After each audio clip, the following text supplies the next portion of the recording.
Today we're going to learn how to use the liquify function, which is a pretty cool way to distort images. To apply the liquify function, you're going to need to press Command-Shift-X. And when you do, this window pops up. And let's take a look around. On the left side of the screen, we've got a number of options. We'll come back to that in a second. On the right side, we've got a menu with a few options as well. And in the lower left-hand corner, we've got a plus and minus sign. That's going to let us zoom in and out. So do that accordingly. Next, you're going to need to click on the top tool, this one with the finger. That's our forward warp tool. So if you select that, what you can then do is if you click and you drag, you can influence the way the image looks like so. So I thought Matthias was happy before, but now clearly he's ecstatic about learning how to use the gradient tool. Nice. Tremendous. So let's experiment with a few more of these tools. I'm actually going to press M for the marquee. I'm going to select just this area and then press Command-Shift-X. So now we're going to be liquefying just the area we specified, and we learned how to use the forward warp tool, right? So if I wanted to go like this, nice, that's interesting. If we decided we did not want to do that, on the right side of the screen you could click Restore All, and it's back to where we initially started. So we've got a few more fun tools. This is the bloat tool, and if you select that and then let's say click right here, you can change the shape of her eyes. If we select the tool right above it, it's called the pucker tool. It's going to do the opposite. Instead of bloating things, it'll shrink it. Nice. And then we can then mix and match. We can use the forward warp tool in combination. Nice. All right. Tremendous. What else can we do with the liquify function? We're going to press Command-Shift-X, and I'll zoom in just a little bit. Great. And instead of the forward warp tool and this puck and bloat tool, I'm going to click on this like swirl tool. And when we do, and you hold down with the left click, you'll notice that it spins clockwise. And if you hold down Alt, what's going to happen is it spins counterclockwise. A few more things. You're going to notice on the right side we've got brush size, density, pressure, brush rate, etc. I certainly encourage you to experiment. Primarily though, you're going to be only influencing brush size. So let's see. Yeah, there we go. There we go. So there you've got Cole looking pretty sharp. Nice. Today, what's our assignment? You're going to be recreating emotions from Making Comics by Scott McCloud. And to do that, you're going to use the PNGs using the selections that we created last week. You're going to copy and paste them right over these heads. For example, there we've got sadness. Right next to it, we've got surprise. We've got anger. Pretty easy, but please pay attention. We're going to have fun. So what I would recommend that you guys do is use the selections that we created last week, right? Those PNGs. And we're going to then go into our toolbox, right click, select the elliptical marquee. Okay. When you do that, you're going to make a nice selection, press Command C, Command V to paste. Great. And let's pop this, we'll pop this right here. All right. Tremendous. So this is actually really critical. So we're going to do fear for Matthias, but I'm going to shift him over a little bit. I'm going to then use the elliptical marquee again, because what's going to happen is we only want to apply the liquify function to this area. It's going to make your life much easier and it pops up much faster.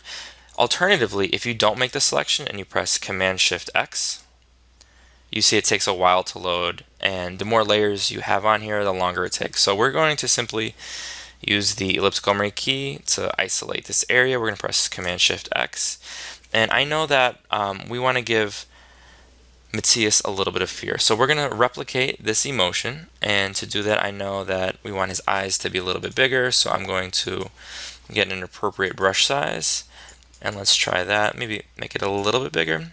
So you're going to be experimenting, and you're not going to get a perfect emotion, but you'll do your best.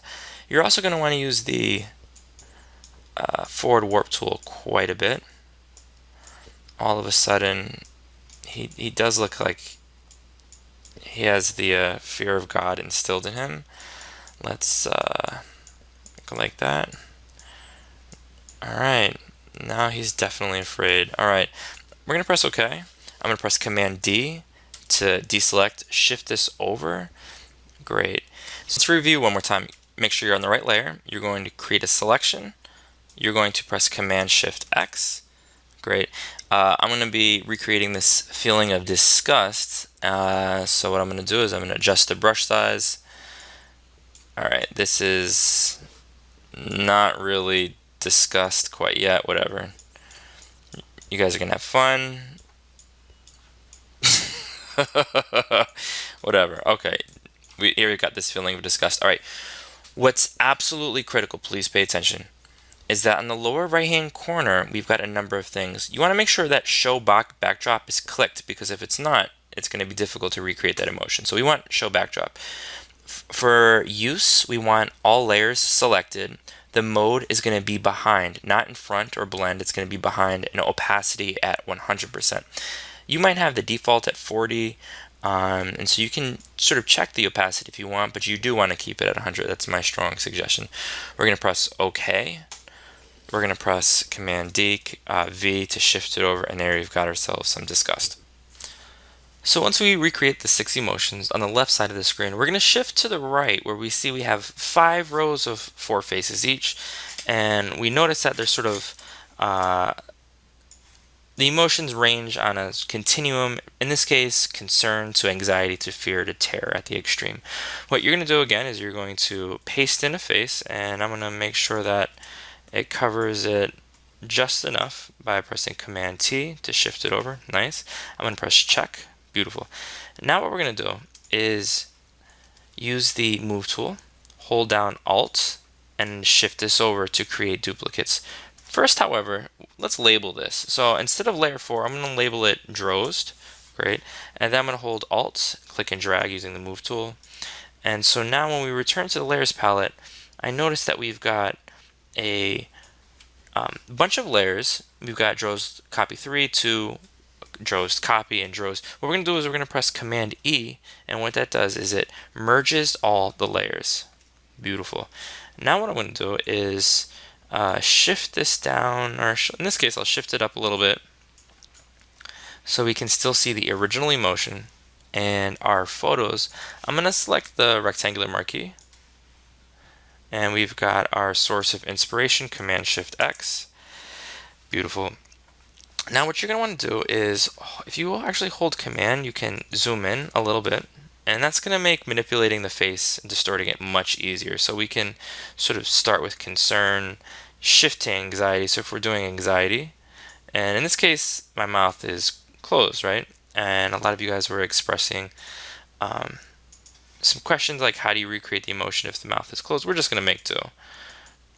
All right. So I've got the brush size at 97. Let's exaggerate the size of the eyes a little bit. So I'm just clicking gently. This is going to be a little bit subtle.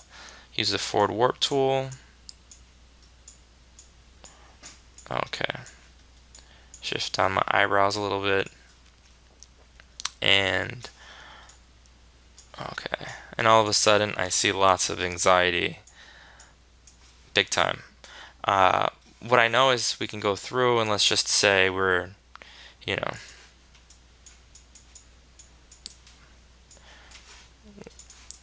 messing around with a little bit. All right. If we press OK, we can see that all those emotions are on that one single layer. We can then press Command D to deselect, use the Move tool, shift it down. And what next? Sometimes there's going to be a little bit of overlap. We want to get rid of all of the illustrations behind the layers. So what we're going to do is use the rectangular marquee, make a selection, and I'm going to create a new layer above the original template. I'm going to make sure that white is our foreground, select the paint bucket, and then bam, it's gone. So that if we move it around, we can see those original faces are no longer there, but the descriptions of the emotions are. All right, ladies and gentlemen, make sure your name and date are on this. I can't wait to see your work. Good luck.